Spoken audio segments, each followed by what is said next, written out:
Dark Souls 1 et 3 ont beau être faits par le même studio, tout le monde a choisi d'ignorer la différence principale entre ces deux jeux. Cette différence se fait par un seul et unique élément, le level design. Pour faire simple, le level design, c'est la création du monde afin de faire en sorte que le joueur évolue de la bonne manière. Dans cette vidéo, nous allons voir comment Dark Souls 1 oriente son level design vers l'exploration, tandis que Dark Souls 3, lui, fait le choix de nous faire voyager. Pour ceux qui ne connaîtraient pas Dark Souls 1 et 3, laissez-moi vous présenter ces deux chefs-d'œuvre. Il s'agit de jeux unanimement reconnus comme étant très durs, avec d'excellents combats de boss, ainsi qu'une histoire cachée sous forme de puzzle qui fait se regrouper des centaines de joueurs pour essayer de le compléter. Après vous avoir brièvement présenté les principes fondamentaux de la série, nous allons désormais nous rendre au premier feu de camp de Dark Souls 1.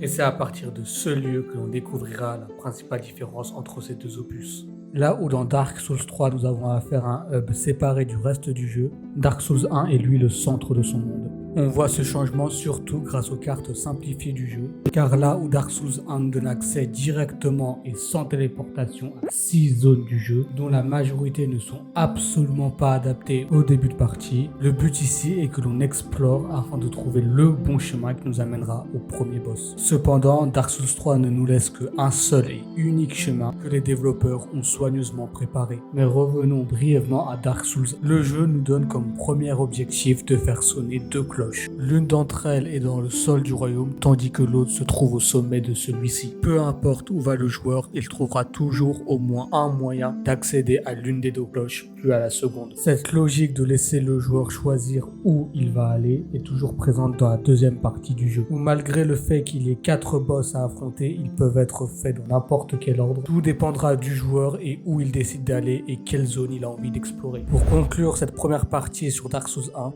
je ne peux que vous inviter à regarder des cartes simplifiées du jeu. Ainsi, vous pourrez voir comment toutes les zones du jeu sont interconnectées entre elles, ainsi que la carte incroyable du jeu. C'est pour toutes ces raisons que je dis que Dark Souls 1 a un monde focus sur l'exploration, tandis que son successeur indirect Dark Souls 3, lui, a fait le choix du voyage.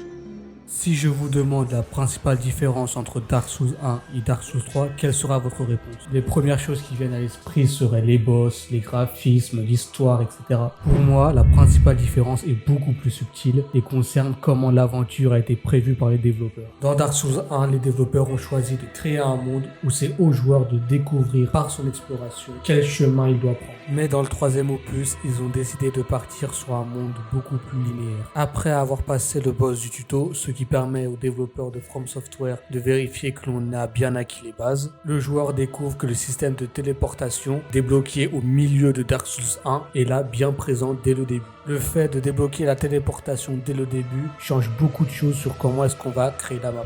Et c'est là qu'un changement important apparaît. Car là où dans le premier jeu de la série, le joueur a le temps de découvrir, d'explorer et de connaître la map par cœur, Dark Souls 3 lui nous oblige à commencer par une certaine zone du jeu. Pour continuer dans cette idée que l'aventure de Dark Souls 3 est beaucoup plus linéaire, je peux prendre pour exemple la cinématique qu'obtient le joueur après avoir battu le boss Aldrich. Cette cinématique nous amène directement à la cathédrale du mur de Lothric, là où Dark Souls 1 nous aurait indiqué de retourner dans ce lieu, comme cela a été fait après avoir déposé le calice, en nous ayant montré les 4 chemins par lesquels nous devrons passer pour finir le jeu. Dark Souls 3 lui nous téléporte directement dans la cathédrale, au lieu de construire un chemin retour vers cette cathédrale. Le fait de ne pas avoir ou très peu de chemins alternatifs diminue le sentiment d'exploration et le fait de s'attribuer la map, car qui dit moins de chemins alternatifs dit moins de risques pour le joueur d'aller à un endroit où il n'est pas censé être. Plutôt, je vous avais montré la carte de Dark Souls 1 et maintenant je vais vous montrer celle de Dark Souls 3, car rien qu'avec ces deux éléments, on peut comprendre comment les niveaux ont été construits et la différence majeure entre ces deux jeux. Avec cette vidéo, j'ai voulu mettre en avant la différence majeure entre Dark Souls 1 et 3. Cette différence de construction explique pourquoi beaucoup de gens préfèrent le premier opus au dernier de la série. Je pense que le fait d'avoir très vite maîtrisé la création d'un monde fait pour l'exploration explique en grande partie la qualité du monde d'Elden Ring. Merci d'avoir regardé cette vidéo, j'espère qu'elle vous aura plu et je vous dis à la prochaine pour une nouvelle vidéo.